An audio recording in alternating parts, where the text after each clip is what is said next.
बच्चों, आज हम क्लास 10th के हिंदी के ऑब्जेक्टिव पहला चैप्टर को हम करने जाएँ कवर। पहला चैप्टर हिंदी का जो ऑब्जेक्टिव है, पहला चैप्टर, उसको आज हम कवर करने जा रहे हैं इस वीडियो में। जितना भी हिंदी का मतलब पहला चैप्टर श्रम विभाजन और जाति प्रथा से चैप्टर जो क्वेश्चन है, उस सब क्वेश्चन को हम क्या करें, एक ही वीडियो में कवर करने जा रहे हैं। इसको आज हम एक्सप्लेन करेंगे और एक भी ऑब्जेक्टिव नहीं छूटेगा आपके एग्ज़ाम में, अभी से लेकर एग्ज़ाम तक में। देखिए, क्वेश्चन कह रहा है कि श्रम विभाजन और जाति प्रथा बाबा साहब के किस भाषण का संपादित अंश है। मतलब श्रम विभाजन जाति प्रथा जो था, यह बाबा साहब किस भाषण का अंश था, तो ये हो जाएगा annihilation of caste. Right answer annihilation of caste. देखिए, क्वेश्चन नंबर 2 कह रहा है कि क्वेश्चन नंबर 2 दूसरा कह रहा है कि क्वेश्चन नंबर दूसरा कह रहा है कि श्रम विभाजन और जाति प्रथा के लेखक कौन है। श्रम विभाजन और जाति प्रथा के लेखक कौन है, तो इसका जो राइट आंसर हो जाएगा भीमराव अम्बेडकर। क्या हो जाएगा, भीमराव अम्बेडकर इसका लेखक हो जाएगा। मतलब इनके जो लेखक हैं भीमराव अम्बेडकर। देखिए, क्वेश्चन नंबर 3 कह रहा है कि क्वेश्चन नंबर कि भीमराव अम्बेडकर का जन्म कब हुआ जन्म, तो इसका जो राइट आंसर हो जाएगा 14 अप्रैल 1891 ईस्वी में। 14 अप्रैल 1891 ईस्वी में। 14 अप्रैल 1891 ईस्वी में। अब देखिए, क्वेश्चन नंबर 4 कह रहा है कि बाबा साहब भीमराव अम्बेडकर का जन्म किस राज्य में हुआ था, तो किस राज्य में हुआ था, तो मध्य प्रदेश में। महू मध्य प्रदेश में। कहाँ पर है, महू मध्य प्रदेश में। इसका जो राइट आंसर हो जाएगा महू मध्य प्रदेश। लेकिन यहाँ पर मध्य प्रदेश है तो मध्य प्रदेश ही खाली टिक लगाना है, तो मध्य प्रदेश का राइट आंसर क्या हो जाएगा, मध्य प्रदेश। यहाँ मध्य प्रदेश, बी ऑप्शन। अब क्वेश्चन नंबर कह रहा है कि चलते हैं क्वेश्चन नंबर 5 की ओर। क्वेश्चन नंबर 5 कह रहा है कि भीमराव अम्बेडकर की मृत्यु कब हुई, और भीमराव अम्बेडकर की मृत्यु कब हुई, तो भीमराव अम्बेडकर की मृत्यु, इसका जो राइट आंसर हो जाएगा 5 नंबर का ऑप्शन नंबर बी, दिसंबर 1956 ईस्वी में। दिसंबर 1956 में इनका मृत्यु हो गया। दिसंबर 1956 में इनका मृत्यु हो गया। देखिए अब क्वेश्चन नंबर चलते हैं 6 की ओर। क्वेश्चन नंबर 6 कह रहा है कि भीमराव अम्बेडकर के चिंतन और रचनात्मक के मुख्यतः कितने व्यक्ति थे, मतलब कितने व्यक्ति रहे प्रेरक के, तो 3 हो जाएगा। राइट आंसर 3, बुद्ध, कबीर और ज्योतिबा फूले इसका राइट आंसर होता, लेकिन यहाँ पर नहीं दिया, 3 ही होगा, बुद्ध, कबीर और ज्योतिबा फूले। अब क्वेश्चन नंबर 7 कह रहा है कि क्वेश्चन नंबर 7 कि 7 नंबर, अम्बेडकर किस वर्ग परिवार के से जन्म लिए थे, किस वर्ग परिवार से जन्म लिए थे, तो दलित वर्ग। क्या जाएगा, 7 नंबर आंसर हो जाएगा दलित वर्ग। आंसर हो जाएगा सी, दलित वर्ग। अब क्वेश्चन नंबर 8 कह रहा है कि जातिवाद के पोषकों द्वारा श्रम विभाजन किसका दूसरा रूप माना जाता है, किसका दूसरा रूप माना जाता है, जो जाति प्रथा जातिवादी के पोषकों के रूप में किसका दूसरा, तो जगह जाति प्रथा। क्या जगह, जातिवाद जो है जाति प्रथा के दूसरा रूप में माना जाता है। अब चलिए क्वेश्चन नंबर 9 की ओर। क्वेश्चन 9 कह रहा है, क्वेश्चन नंबर 9 जो कह रहा है, क्वेश्चन नंबर 9 कि जाति प्रथा किस प्रकार श्रम विभाजन है, जाति प्रथा किस प्रकार श्रम विभाजन है, जिस पर जाति प्रथा किस प्रकार से अस्वाभाविक। क्या है, जाति प्रथा अस्वाभाविक, बिना पूछे ही सबको क्या करता, विभाजन कर दिया जाता था, उसका मन नहीं लगता था कम में, तो इस तरह से इसका भी आंसर ये हो जाएगा अस्वाभाविक। क्या जगह। अब क्वेश्चन नंबर चलते हैं 10 की ओर। क्वेश्चन नंबर 10 कह रहा है, क्वेश्चन नंबर 10 तो कह रहा है, क्वेश्चन नंबर 10 की ओर कह रहा है कि जाति प्रथा के अनुसार श्रम विभाजन का आधार क्या है, जाति प्रथा के अनुसार श्रम विभाजन का आधार क्या है। 10 नंबर का जो राइट आंसर हो जाएगा पैतृक पेशा। क्या, जो जाति प्रथा का जो आधार था वह जो पैतृक पेशा, जो पिता का जो काम करता था वही काम क्या देता, इसको भी करना पड़ता था, बेटा को भी। और क्वेश्चन नंबर कह रहा है कि 11 नंबर की श्रम विभाजन और जाति प्रथा शीर्षक किसके द्वारा हिंदी में रूपांतरित किया गया, तो किसमें हिंदी हो जाएगा, ललई सिंह यादव। क्या जगह, इसका राइट आंसर क्या जाएगा, ललई सिंह यादव। क्या जगह, इसका राइट आंसर ललई सिंह यादव। अब जाति प्रथा मनुष्य के पेशे को किस प्रकार प्रभावित करता है, पेशे को किस प्रकार प्रभावित करता है, तो यह मनुष्य को जीवन भर के लिए एक पेशे में बांध देती है, यह मनुष्य को जीवन भर के लिए एक पेशे में बांध देती है। तो अब चलते क्वेश्चन नंबर 3 की ओर। क्वेश्चन नंबर 3 कह रहा है कि विडम्बना का अर्थ क्या होता है, तो विडम्बना का अर्थ होगा उपहास। क्या जाएगा, विडम्बना का अर्थ क्या होगा, इसका जो राइट आंसर होगा उपहास। विडम्बना का अर्थ क्या जाएगा, उपहास। अब क्वेश्चन नंबर कह रहा है कि 14 नंबर, सच्चे लोकतंत्र का पर्याय है, सच्चे लोकतंत्र का जो पर्याय है इसका जगह भाईचारा। क्या जगह, सच्चे लोकतंत्र का पर्याय क्या हो जाएगा, भाईचारा। अब क्वेश्चन नंबर 15 की ओर कह रहा है कि 15 भीमराव अम्बेडकर के प्रेरकों के क्या क्या नाम थे? प्रेरकों के क्या नाम थे? जो बुद्ध, कबीर और ज्योतिबा फुले। इसका राइट आंसर होगा बुद्ध, कबीर और ज्योतिबा। बुद्ध, कबीर और ज्योतिबा फुले, ऑप्शन सी हो जाएगा। बुद्ध, कबीर और ज्योतिबा फुले 3 थे। प्रेरक व्यक्ति पूछेगा ऑब्जेक्टिव में 1 2 3 4 ऐसे नंबर पूछेगा 3, और ये नाम पूछेगा तो बुद्ध, कबीर और ज्योतिबा फुले। अब चलिए क्वेश्चन नंबर करते हैं। एक भी ऑब्जेक्टिव नहीं छूटेगा, आप लगे रहिए एकदम धमाकेदार, एकदम 400 प्लस लाना है, 400 साढ़े 400 प्लस नंबर लाना है, तो आपको लगे रहिए। उसके लिए मेहनत करना पड़ेगा आपको, तो ना एकदम कह रहे हैं कि बाबा साहब अम्बेडकर को संपूर्ण वाङ्मय नाम की पुस्तकें कितने खंडों में प्रकाशित होता है? कितना खंड में प्रकाशित हो जाएगा? इसका राइट आंसर 21 खंडों में। कितना हो जाएगा? 21 खंडों में। अब देखिए क्वेश्चन में, लाहौर का वार्षिक सम्मेलन कब हुआ था? लाहौर का जो वार्षिक सम्मेलन हुआ वह कब हुआ था? तो इसका जो पहला 1935 में हुआ, 1936 में, 1935 में, 1936 में कब हुआ था लाहौर का जो सम्मेलन? तो 1936 में जाएगा, आंसर हो जाएगा 1936 कहेगा 1936। अब क्वेश्चन नंबर कह जाए कि 18 है कि डॉक्टर भीमराव अम्बेडकर के रचनात्मक के प्रेरक व्यक्ति थे, तो इसमें जाएगा ज्योतिबा फुले। क्या जाएगा? ज्योतिबा फुले, क्योंकि बुद्ध, कबीर, ज्योतिबा फुले है तो यहाँ महात्मा गांधी नहीं होगा, ये भी नहीं होगा, ये भी नहीं होगा। चलिए क्वेश्चन नंबर कह रहा है कि अब क्वेश्चन नंबर 19 चलते हैं। क्वेश्चन नंबर 19 नंबर क्वेश्चन है कि किसके प्रोत्साहन पर बाबा साहब उच्च शिक्षा के लिए न्यूयॉर्क गए? तो इसका राइट आंसर बड़ौदा नरेश। देखिए बड़ौदा नरेश कहाँ गया? क्योंकि आपको बड़ौदा नरेश ऑप्शन सही होगा, बड़ौदा नरेश। क्या हो जाएगा? बड़ौदा नरेश। आपको याद रखना पड़ेगा। देखिए हमको थोड़ा बहुत याद है, तो आपको पूरा याद करना पड़ेगा, क्योंकि आपको 400 प्लस नंबर लाना है।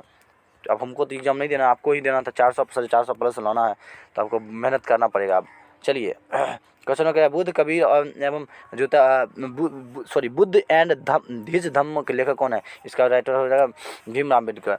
तो भीमराव अम्बेडकर हो जाएगा। क्या हो जाएगा? भीमराव अम्बेडकर। चलिए भीमराव अम्बेडकर की रचना है, भीमराव अम्बेडकर की रचना the rise and fall of the Hindu women's, ये राइट आंसर हो गया ए। अब देखिए क्वेश्चन में कह रहा है कि भीमराव अम्बेडकर के अनुसार जाति प्रथा श्रम विभाजन के साथ साथ क्या है? भीमराव अम्बेडकर के अनुसार जो जाति प्रथा है श्रम विभाजन के साथ साथ क्या है? भीमराव अम्बेडकर के अनुसार इसका जो राइट आंसर, भीमराव अम्बेडकर के अनुसार जाति प्रथा के विभाजन के रूप में क्या है? इसका जो 22 का जो राइट आंसर हो जाएगा कुशल व्यक्ति का विभाजन। किया जाता है? कुशल व्यक्ति का विभाजन। अब क्वेश्चन नंबर चलते हैं 23 की ओर। क्वेश्चन नंबर 23 की ओर। क्वेश्चन नंबर 23 का रहा है कि भारत की जाति प्रथा की विशेषता है, जाति की प्रथा की विशेषता है, तो इसे होगा श्रमिकों को अस्वाभाविक विभाजन है। क्या? श्रमिकों का और ये ऑप्शन सही होगा, श्रमिकों का अस्वाभाविक विभाजन है। इसका राइट आंसर ए हो जाएगा। क्या जाएगा? ए हो जाएगा। अब चलिए क्वेश्चन नंबर कह रहा है कि जाति प्रथा स्वाभाविक विभाजन नहीं है, क्योंकि यह मनुष्य की रुचि पर आधारित नहीं है। इस पर मनुष्य की, इसका राइट आंसर मनुष्य की रुचि पर आधारित नहीं है। इसका क्या जाएगा? स्वाभाविक विभाजन नहीं है, क्योंकि यह मनुष्य की रुचि पर नहीं आता, रुचि पर आधारित नहीं। सॉरी, यहाँ पर देगा राइट आंसर हो जाएगा आधारित नहीं है। यहाँ पर इसका राइट आंसर हो जाएगा डी, क्योंकि यह रुचि पर आधारित नहीं है, उसमें डी ऑप्शन है, रुचि पर आधारित नहीं है, ये डी ऑप्शन सही होगा। ये गलत है, ये रुचि पर आधारित नहीं है, आधारित है नहीं, ये गलत होगा। चलिए क्वेश्चन नंबर चलते हैं नेक्स्ट की ओर। क्वेश्चन नंबर 25 कह रहा है, क्वेश्चन नंबर 25 कि लेखक आज के उद्योगों में गरीब और उत्पीड़न से भी बड़ी समस्या किसे मानते हैं? गरीब से भी मतलब आज के युग में जो लेखक हैं उसे होगा निर्धारित कार्य को रुचि के साथ व्यवस्था पूर्वक करना। निर्धारित कार्य को क्या जाएगा? इसका ई वाला ऑप्शन सब ए सही होगा। क्या होगा?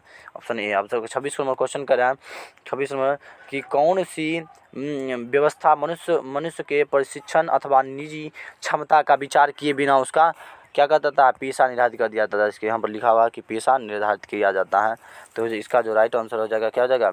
इसका राइट आंसर 26 नंबर का जो राइट आंसर होगा ये हो जाएगा जाति प्रथा। क्या हो जाएगा? जाति प्रथा। क्या हो जाएगा? जाति प्रथा। अब देखिए क्वेश्चन नंबर 27 है कि क्वेश्चन में आधुनिक मनु किसे कहा जाता है? तो इसमें जगह भीमराव अम्बेडकर को आधुनिक मनु किसे कहा जाता है? भीमराव अम्बेडकर को। अब चलिए मैं क्वेश्चन नंबर 28 का संचालित का शाब्दिक अर्थ होता है, संचालित का जो शाब्दिक अर्थ हो जाएगा प्रवाहित। नाम ही पता है संचालित प्रवाहित क्या जगह। अब क्वेश्चन नंबर 29 कह रहा है कि लेखक की दृष्टि में विडंबना की बात क्या है? लेखक की दृष्टि में विडंबना की बात क्या है? तो इसका जो राइट आंसर हो जाएगा ये जातिवाद के पोषकों की कमी नहीं है। जातिवाद के पोषकों की आज के युग में जो है जातिवाद की पोषकों की कमी नहीं है, यही बताने की कोशिश कर रहे हैं। जो कह रहा है 30 नंबर क्वेश्चन क्या है कि लेखक की दृष्टि में आदर्श समाज कैसा होना चाहिए? लेखक की दृष्टि से हो जाएगा इसका जिसमें स्वतंत्रता, समानता और भारतीय पर आधारित हो। ऑप्शन ए हो जाएगा सही। क्या हो जाएगा? ऑप्शन ए सही। अब देखिए क्वेश्चन नंबर 1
अब देखिए क्वेश्चन नंबर 39 कह रहा है कि अम्बेडकर ने पीएचडी की उपाधि कब प्राप्त की। अम्बेडकर ने 39वां क्वेश्चन कह रहा है पीएचडी की उपाधि कब धारण की। हो जाएगा ऑप्शन सी सही, 1916 में इन्हें पीएचडी मिला। अब देखिए क्वेश्चन नंबर 40 कह रहा है, क्वेश्चन नंबर 40, तो क्वेश्चन नंबर 40 कह रहा है कि the caste in India their mechanism की रचना किसने किया। The caste in India their mechanism की रचना किसने किया। भीमराव अम्बेडकर। इसका राइट आंसर भीमराव अम्बेडकर, क्योंकि चैप्टर ही पढ़ रहे हैं उसका तो वही तो होगा। ये तो सीधा मूक नायक क्या है, एक पत्रिका है। मूक नायक क्या है, एक पत्रिका है। अब देखिए 42वां क्वेश्चन कह रहा है कि आधुनिक सभ्य समाज में कार्य कुशलता के लिए किसको आवश्यक माना गया है। आधुनिक सभ्य समाज जो है कार्य कुशलता किसको आवश्यक माना है। 42 नंबर का डी ऑप्शन सही हो जाएगा, डी श्रम विभाजन। क्या जाएगा आंसर, श्रम विभाजन। अब क्वेश्चन नंबर कह रहा है कि 43 नंबर, जाति प्रथा भारत में क्यों एक प्रमुख कारण बनी हो। जाति प्रथा जो है जो क्यों एक प्रमुख कारण बनी हुई है। इसका जो राइट आंसर हो जाएगा बी, बेरोजगारी का प्रमुख कारण बनी हुई है। कौन, जाति प्रथा। क्या हो जाएगा, जाति प्रथा बेरोजगारी का एक प्रमुख कारण बनी हुई है। अब क्वेश्चन नंबर कह रहा है कि 44 की बाबा साहब भीमराव अम्बेडकर का विख्यात भाषण इनमें से कौन सी है। तो इसमें जगह द एनिहिलेशन ऑफ कास्ट। क्या जगह right answer, the annihilation of caste. 45 में क्वेश्चन, भीमराव अम्बेडकर ने निम्न में से किसकी रचना की है। किसकी रचना की है, तो हो जाएगा जाति प्रथा श्रम विभाजन। क्या जगह, जाति प्रथा श्रम विभाजन। बहादुर के लेखक अमरकांत है और नाखून क्या बोलते हैं, आचार्य प्रसाद द्विवेदी। और उसके बाद भारत से हम क्या सीखेंगे, मैक्स मूलर है। इस भी देखिए यहाँ से कवर हो गया ऑब्जेक्टिव बहुत सारा। अब देखिए कह रहा है कि श्रम विभाजन और जाति प्रथा गद्य की कौन सी विधा है। श्रम विभाजन और जाति प्रथा गद्य की कौन सी विधा है, तो निबंध हो जाएगा। क्या जाएगा इसका जो यह निबंध है, क्या है, निबंध है।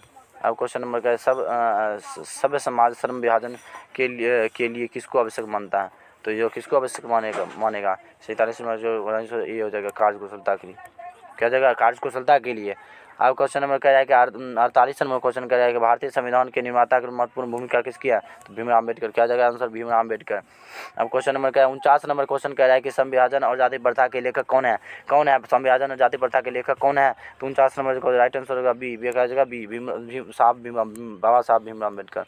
अब देखिए क्वेश्चन नंबर 50 है कि लेखक की दृष्टि में विडंबना की बात किया। लेखक की दृष्टि में 50 नंबर का जो राइट आंसर हो जाएगा ए, जातिवाद की पोषकों की कमी नहीं है। अब जातिवाद की पोषकों की कमी नहीं है। अब देखिए लेखक की दृष्टि में आदर्श समाज कैसा होना चाहिए। भी बोले थे स्वतंत्रता समानता और भातृत्व पर आधारित। स्वतंत्रता समानता और भातृत्व पर आधारित। अब देखिए कह रहे कि लेखक बेरोजगारी प्रमुख और प्रत्यक्ष कारण बनी हुई है। किसे मानते हैं बेरोजगारी, जो किसको मानते हैं, तो 52 नंबर का जो राइट आंसर हो जाएगा सी ऑप्शन, जाति प्रथा। क्या जगह, जाति प्रथा। अब देखिए कह रहा है कि आधुनिक सभ्य समाज कार्य कुशलता के लिए किसको आवश्यक मानता है। आधुनिक जो सभ्य समाज है कार्य कुशलता के लिए किसको आवश्यक मानता है, तो इसका जो राइट आंसर हो जाएगा ए, श्रम विभाजन। क्या जाएगा, श्रम विभाजन। अब देखिए श्रम विभाजन और बाबा साहब भीमराव अम्बेडकर के पिता का क्या नाम था। पिता का नाम रामजी सकपाल। 2 बार क्वेश्चन आ गया ये रामजी, सॉरी यहाँ पर ए ऑप्शन है नहीं बी ए सब सही है, रामजी सकपाल से बी सही है, बी सही है। क्वेश्चन नंबर 55 है कि भीमराव अम्बेडकर के माता का क्या नाम है। माता का क्या नाम है, भीमा बाई। तो क्वेश्चन आ गया रिपीट क्वेश्चन। अब क्वेश्चन नंबर कह रहा है डॉक्टर भीमराव अम्बेडकर पीएचडी की उपाधि कब की, तो साल का 1916 में। फिर क्वेश्चन आ गया। और उसके बाद देखिए 1916 में हो जाएगा, जिसका जो 56 का जो राइट आंसर हो जाएगा 1916 सही है, सही है। अब देखिए question number 57 the caste in India their mechanism की रचना किसने करती है, डॉक्टर भीमराव अम्बेडकर। क्या जाएगा, डॉक्टर भीमराव अम्बेडकर। अब देखिए आर्थिक पहलू से भी जाति प्रथा क्या है, हानिकारक। क्या जाएगा, हानिकारक। आंसर भी हो जाएगा 58 नंबर का बी ऑप्शन सही होगा, हानिकारक हो जाएगा। क्या जाएगा। अब देखिए 59 नंबर क्वेश्चन कह रहा है कि डैश पेशी का दोषपूर्ण पूर्व निर्धारण है, तो इसका हो जाएगा बी ऑप्शन, जाति प्रथा। क्या जाएगा, जाति प्रथा। अब 60 नंबर क्वेश्चन क्या, जाति प्रथा भारत में बेरोजगारी का एक डैश कारण बनी हुई है, प्रमुख और प्रत्यक्ष। इसका बी ऑप्शन, सी ऑप्शन सही है कि प्रमुख और प्रत्यक्ष कारण बनी हुई है। इसका जो अब एक मूक नायक क्या है, एक पत्रिका। 2 बार क्वेश्चन आ गया। देखिए अब कह रहा है कि भीमराव अम्बेडकर की मृत्यु कब हुई, इसका जो दिल्ली में होगा 1956 में। कह जाएगा दिल्ली में हुआ था 1956 में। अब क्वेश्चन नंबर 63 कह रहा है कि 63वां क्वेश्चन, डॉक्टर भीमराव अम्बेडकर दृष्टि में भाईचारे का वास्तविक रूप क्या है। डॉक्टर भीमराव की दृष्टि से भाईचारे का, तो दूध और पानी के मिश्रण की तरह, दूध और पानी की मिश्रण की तरह, बी ऑप्शन सही होगा। अब क्वेश्चन नंबर 64 कह रहा है कि क्वेश्चन नंबर 64 कह रहा है, क्वेश्चन नंबर 64 तो क्वेश्चन नंबर 64 देखिए, क्वेश्चन नंबर 64 कह रहे भीमराव अम्बेडकर का जन्म कब हुआ था। भीमराव अम्बेडकर का जन्म 14 अप्रैल 1891 ईस्वी में। क्या जगह 14 अप्रैल कौन ऑप्शन में सही है? 14 अप्रैल 1891 में। अब देखिए, अब 65 नंबर कह रहा है कि डॉक्टर भीमराव अम्बेडकर का जन्म कहाँ हुआ था? महू मध्य प्रदेश में। क्या जगह? महू मध्य प्रदेश में। डॉक्टर भीमराव अम्बेडकर पत्रिका का क्या नाम था? बहिष्कृत भारत। क्या जगह? बहिष्कृत भारत। भारतीय संविधान के निर्माता के रूप में हम किन्हें जानते हैं? तो इस जो हो जाएगा इनका जो राइट आंसर हो जाएगा भीमराव अम्बेडकर। क्या जगह? भीमराव अम्बेडकर। इसमें टिक मारेगा भीमराव अम्बेडकर।